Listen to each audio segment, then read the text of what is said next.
प्रिय श्रद्धालुओं, जय श्री कृष्ण, जय श्री राम, जय श्री राधे राधे, जय श्री महाकाल। इस प्रवचन में आप श्रवण कीजिएगा शिव पूजन की विधि तथा उसका फल। ऋषि बोले, व्यास महाभाग सूत्र जी, आपको नमस्कार है। आज आपने भगवान शिव की बड़ी अद्भुत एवं परम पावन कथा सुनाई है।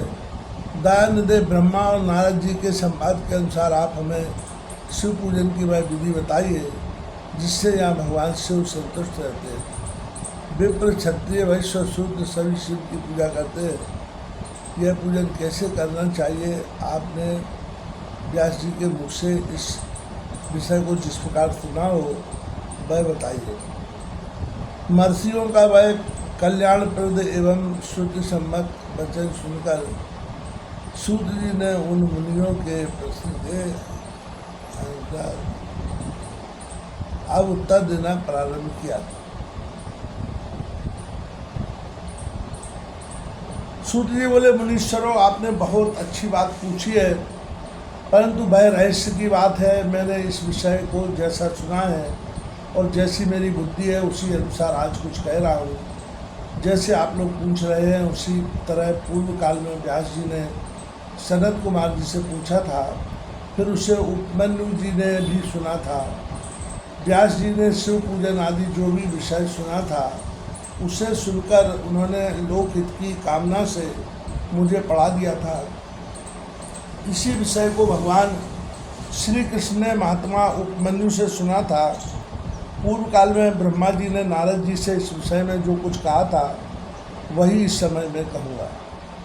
ब्रह्मा जी ने कहा, नारद, में संक्षेप से लिंग पूजन की विधि बता रहा हूँ, सुनो। जैसा पहले कहा गया है वैसा जो भगवान शंकर का सुखमय, निर्मल एवं सनातन रूप है उसका उत्तम भक्तिभाव से पूजन करें। इससे समस्त मनोवांछित फलों की प्राप्ति हुई। दरिद्रता, रोग, दुख तथा शत्रुजनक पीड़ा, ये 4 प्रकार के पाप कष्ट तब तक देते रहते हैं जब तक मनुष्य भगवान शिव का पूजन नहीं करता। भगवान शिव की पूजा होते ही सारे दुख विलीन हो जाते हैं और समस्त सुखों की प्राप्ति हो जाती है। तत्पश्चात समय आने पर उपासक की मुक्ति भी होती है। जो मानव शरीर का आश्रय लेकर मुख्यतः संतान सुख की कामना करता है उसे चाहिए कि वह संपूर्ण कार्यों और मनोरथों के साधक महादेव जी की पूजा करें। विप्र, क्षत्रिय, वैश्य और शूद्र भी संपूर्ण कामनाओं तथा प्रयोजन की सिद्धि के लिए क्रम से विधि के अनुसार भगवान शंकर की पूजा करें। प्रातःकाल ब्रह्म मुहूर्त में उठकर गुरु तथा शिव का स्मरण करके तीर्थों का चिंतन एवं भगवान विष्णु का ध्यान करें। फिर मेरा, देवताओं का और मुनि आदि का भी स्मरण चिंतन करके स्तोत्र पाठ पूर्वक शंकर जी का विधि पूर्वक नाम लें। उसके बाद शैया से उठकर निवास स्थान से दक्षिण दिशा में जाकर मल त्याग करें। मुने एकांत में मलोत्सव करना चाहिए। इससे शुद्ध होने के लिए जो विधि मैंने सुन रखी है उसी को आज कहता हूँ।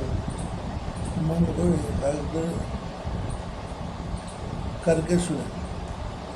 विप्र, बुधा की शुद्धि के लिए उसमें 5 बार शुद्ध रखी है। वही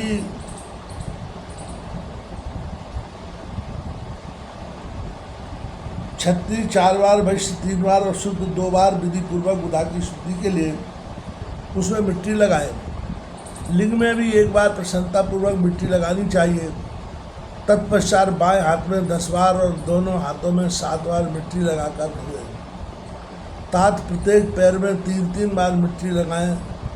फिर दोनों हाथों में भी मिट्टी लगाकर धोएं और स्त्रियों को शुद्ध की भांति अच्छी तरह मिट्टी लगानी चाहिए।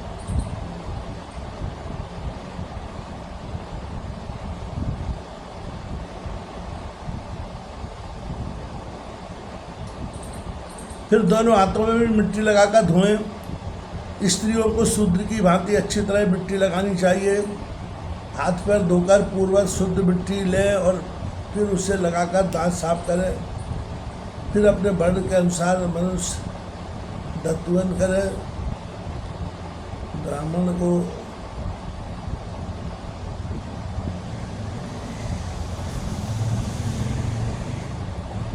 बारह अंगुल की दंतवन करनी चाहिए। क्षत्रिय 11 अंगुल, वैश्य 10 अंगुल और शूद्र 9 अंगुल।